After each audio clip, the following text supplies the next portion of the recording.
Hello friends, welcome to my YouTube channel Rozgar update 24/7 पे। तो दोस्तों, हम अभी बात करने वाले हैं भारतीय पर्सन निगम लिमिटेड की तरफ से जो है एक बहुत अच्छी वैकेंसी निकल करके आई हुई है। जी हाँ फ्रेंड्स, आप अभी यहाँ पे देख पा रहे होंगे 10/9/2024 को जो है यह नोटिफिकेशन निकल करके आई हुई है। एम्प्लॉयमेंट नोटिफिकेशन नंबर 02/2024 देख पा रहे होंगे। यहाँ पे जो है जूट कॉरपोरेशन लिमिटेड के कुछ हिस्टोरिकल बातों को लिखा गया है कि कब एस्टेब्लिश हुआ था 1971 और कंपनी 1956 से जो है इसका नींव रखी गई थी। ठीक है ना। तो ये जो है अभी वेस्ट बंगाल, बिहार, असम, त्रिपुरा, उड़ीसा तथा आंध्र प्रदेश ऐसे कई राज्यों में जो है इसका सेंटर अभी मौजूद है और चल रहा है फ्रेंड्स। ओके, तो जो है आप इस फॉर्म का अप्लाई www.jutecorp.in इस वेबसाइट से जाकर के फॉर्म भर सकते हैं। चलिए फ्रेंड्स, समझते हैं कि यह वैकेंसीज किन पोस्ट पे निकली हुई है। जी हाँ फ्रेंड्स, अब अभी यहाँ पे देख पा रहे होंगे अकाउंटेंट के पदों पे जो है वैकेंसीज निकली हुई है। इसका अपर एज लिमिट क्या रखा गया है, 1/9/2024 तक जो है अगर आप 30 साल तक हैं तो इस फॉर्म को भर सकते हैं, यानी 18 से लेकर के 30 साल वाले इस फॉर्म को भर सकते हैं। अकाउंटेंट का पोस्ट है फ्रेंड्स 28,600 सैलरी, बेसिक सैलरी है और 1,15,000 तक सैलरी बनने वाली है फ्रेंड्स। ओके, जिसमें जो है मिनिमम क्वालिफिकेशन क्या रखा गया है, MCom with advanced accountancy and auditing as the subjects with 5 year experience मांगा गया है अकाउंटेंट पद के लिए फ्रेंड्स। ठीक है ना। इसमें नंबर ऑफ वैकेंसीज कितनी है, 23 वैकेंसीज निकल करके आई हुई है। ठीक है। और एससी को जो है 4 पोस्ट है, एसटी के लिए 2 पोस्ट है, ओबीसी एनसीएल के लिए 5 पोस्ट, ईडब्ल्यूएस के लिए 2 पोस्ट और अनरिजर्व कैटेगरी के लिए 10 पोस्ट है। ठीक है ना फ्रेंड्स। वहीं पर अगर आप सिर्फ ग्रेजुएशन किए हैं तो ग्रेजुएशन पास के लिए जो है जूनियर असिस्टेंट के पद पे जो है वैकेंसी निकाली गई है, जिसका बेसिक पे 21,500 से स्टार्ट है फ्रेंड्स। ओके, और 86,000 तक सैलरी बनने वाली है। अगर आप 18 से 30 वर्ष के हैं और आपका ग्रेजुएशन पूरा हो गया है तो सिर्फ इसमें ग्रेजुएशन पास के लिए मांगा गया है। तो जूनियर असिस्टेंट के पद पे जो है आप फॉर्म भर सकते हैं। बहुत अच्छी सैलरी है और बहुत अच्छा जॉब होने वाला है फ्रेंड्स, तो इस फॉर्म को जरूर भरिए। ठीक है ना। इसमें 25 पोस्ट निकल करके आई हुई है। वहीं पर एससी के लिए 4 पोस्ट है, एसटी के लिए 2 पोस्ट, ओबीसी एनसीएल के लिए 6 पोस्ट है, ईडब्ल्यूएस के लिए 2 पोस्ट और अनरिजर्व कैटेगरी के लिए 11 पोस्ट निकल करके आई हुई है फ्रेंड्स। ठीक है ना। और इसके बाद जो है जूनियर इंस्पेक्टर की भी पोस्ट पे बहाली निकाली गई है, जिसका बेसिक पे 21,500 से लेकर के 86,500 तक रखा गया है। ठीक है ना फ्रेंड्स। इसमें क्या मांगा है, 12th पास होना चाहिए और 3 साल का जो है आपको एज एक्सपीरियंस मांगा गया है। इसमें नंबर ऑफ पोस्ट आप देख पा रहे होंगे, टोटल नंबर ऑफ पोस्ट कितनी है, तो 42 पोस्ट है निकल करके आई हुई है। वहीं पे एससी की बात करें तो दोस्तों 7 पोस्ट है, एसटी के लिए 4 पोस्ट, ओबीसी एनसीआर के लिए 10 पोस्ट, ईडब्ल्यूएस के लिए 4 पोस्ट और अनरिजर्व के लिए जो है 17 पोस्ट निकल के आई हुई है फ्रेंड्स। ओके, चलिए फ्रेंड्स आगे बात करते हैं। इसमें एज लिमिट जो रखा गया है दोस्तों, जनरल कैटेगरी के लिए जो है 30 वर्ष रखा गया है। 1/9/2024 तक अगर आपका 30 वर्ष तक के अंडर हैं तो आप इस फॉर्म को भर सकते हैं। ओबीसी वालों के लिए 33 वर्ष रखा गया है, एससी एसटी के लिए 35 वर्ष रखा गया है, पीडब्ल्यूबीडी के लिए 40 वर्ष रखा गया है, पीडब्ल्यूबीडी प्लस एससी एसटी के लिए 45 वर्ष दिया गया है। वहीं पीडब्ल्यूबीडी प्लस ओबीसी एनसीएल के लिए जो है 43 साल एज रिलैक्सेशन दिया गया फ्रेंड्स। ठीक है ना। एक्स सर्विसमैन अगर हैं तो गवर्नमेंट गाइडलाइंस तो क्या दिखाया गया, देखिए, as per government of India guidelines in force के अकॉर्डिंग जो है आपको लिया जाएगा। ठीक है ना फ्रेंड्स। चलिए आगे बात करते हैं। तो इस तरह से एज रिलैक्सेशन भी आपको मिलेगा। ठीक है ना। चलिए फ्रेंड्स, अब सिलेक्शन प्रोसेस की तरफ बात करते हैं कि सिलेक्शन प्रोसेस क्या रहने वाला है।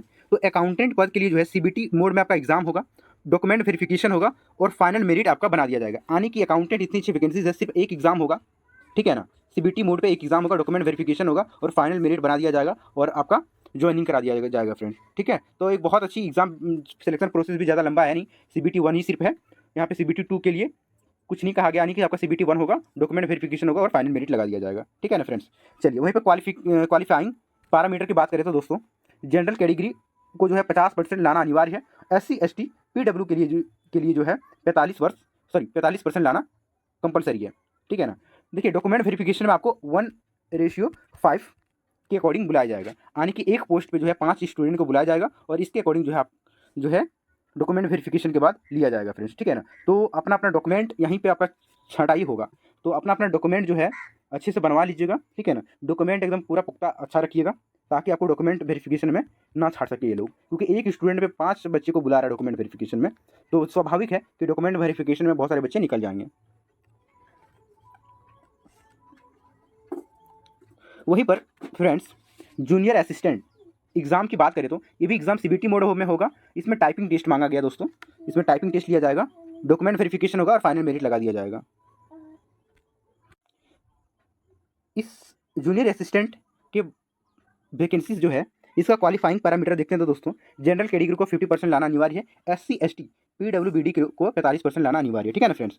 टाइपिंग टेस्ट की बात करें तो दोस्तों देखिए क्या लिखा गया है, टाइपिंग टेस्ट सेल भी क्वालिफाइंग इन नेचर। बस ये टाइपिंग टेस्ट जो है आपका क्वालिफाइंग नेचर का होने वाला है, जिसमें कि 40 वर्ड पर मिनट, ठीक है ना, मांगा गया है। वहीं पर अगर PWBD है तो 35 वर्ड पर मिनट इन इंग्लिश टाइपिंग मांगा गया फ्रेंड्स, ठीक है।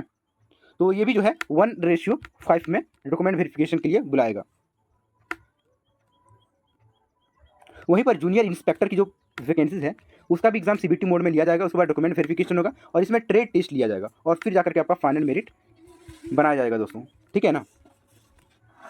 क्वालिफाइंग पैरामीटर की बात करें तो दोस्तों जनरल कैटेगरी को 50% लाना अनिवार्य है, वहीं SC ST को 45% लाना अनिवार्य है दोस्तों, ठीक है ना। तो ये एग्ज़ाम जो आपका कंप्यूटर बेस्ड एग्जाम होगा, ठीक है ना, और आपको इसमें भी 1:5 के अकॉर्डिंग डॉक्यूमेंट वेरिफिकेशन बुलाया जाएगा, यानी एक स्टूडेंट पे एक वैकेंसीज पे जो है 5 स्टूडेंट को बुलाया जाएगा दोस्तों, ठीक है ना।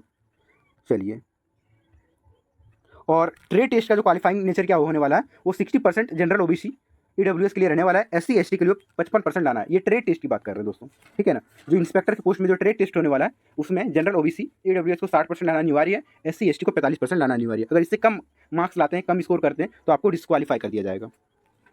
फॉर्म कैसे भरिएगा तो देखिए हाउ टू अप्लाई लिखा गया है। तो फॉर्म भरने के लिए आप आ जाइएगा www.jutecorporation.in, जो इसका वेबसाइट है, मैं जूम कर देता हूँ, आप लोग जो है इस वेबसाइट से ही फॉर्म भरिएगा, www.jutecorp.in, यहीं से आपका फॉर्म भरा जाना है दोस्तों, ठीक है ना।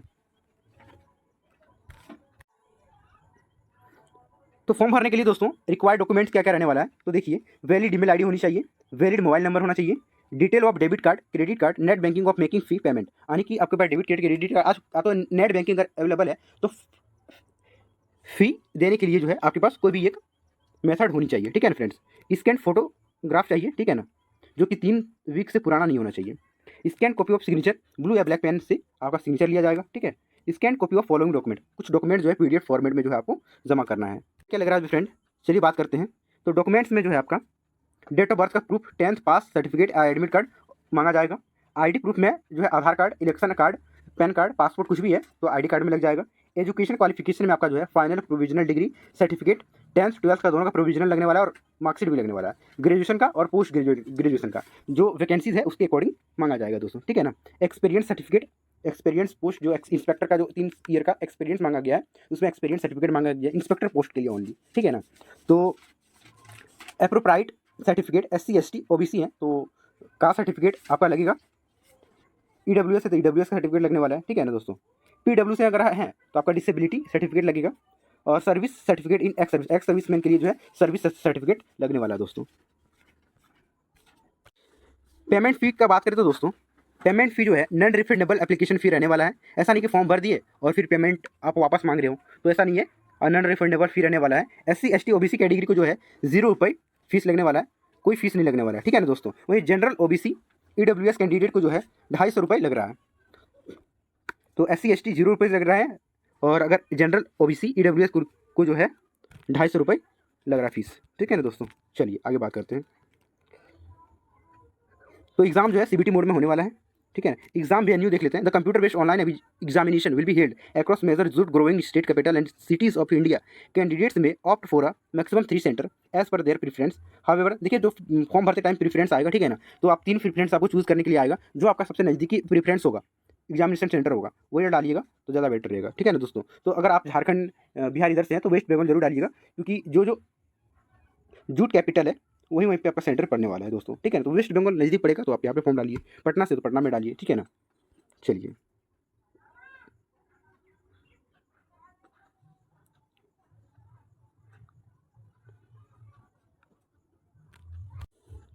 तो आपका जो एग्जाम होने वाला है ना दोस्तों, कंप्यूटर बेस्ड ऑनलाइन एग्जामिनेशन, वो 120 मिनट आपको 2 घंटा दिया जाएगा, और नंबर ऑफ क्वेश्चन कितने रहने वाले हैं, 100 प्रश्न रहेगा और 100 मार्क्स दिया जाएगा दोस्तों, ठीक है ना। चलिए, ईच क्वेश्चन जो है 1 मार्क्स रहेगा, ठीक है ना, और no marks will be awarded unattempted question, ऐसा कुछ दिया गया है, माइनस मार्किंग आपका रहेगा दोस्तों, ठीक है। इसके इसके इंपॉर्टेंट डेट की बात करें तो दोस्तों आप यहाँ पर देख पा रहे होंगे टाइम फ्रेम, ठीक है ना। Cut off date of calculating age and experience, आपका जो एज जो है 1/9/2024 तक कैलकुलेट किया जाएगा। अगर आप 30 वर्ष तक के हैं, 18 से 30 वर्ष तक के, तो जो है आप इस फॉर्म को भर सकते हैं। Date of commitment of online application 10/9/2024 से जो है इसका फॉर्म भराना स्टार्ट हो गया दोस्तों, ठीक है ना। और लास्ट डेट कब है इसका फॉर्म भरने का? 30/9/2024 तक इसका लास्ट डेट है, ठीक है। और इसका एग्जाम कब होने वाला है? Date of computer based online examination, तो इसके लिए अभी तक अनाउंसमेंट नहीं किया गया है। तो दोस्तों जब इसका एग्जामिनेशन का डेट डिक्लेयर कर दिया जाएगा तो मैं आपको इसी चैनल के माध्यम से जो है आपको आगाह कर देंगे, ठीक है ना फ्रेंड्स, ठीक है। और किसी तरह का अगर आपको सपोर्ट या फिर किसी तरह की क्वेरीज है तो आप जो है support.cbt@jcimail.in इस ईमेल से पता कर सकते हैं, या फिर फ़ोन नंबर दे रखा है, ठीक है ना। तो इस फ़ोन नंबर पे आप कॉल करके जो है अपनी क्वेरीज को क्लियर कर सकते हैं दोस्तों, ठीक है ना। तो फ्रेंड्स सारी बातों पे हम चर्चा कर चुके हैं। तो जो है अगर आप एलिजिबल हैं तो इस फॉर्म को जरूर भरिए, ठीक है ना। और चैनल पे नए हैं तो सब्सक्राइब कर लीजिए और शेयर कीजिए। थैंक यू दोस्तों।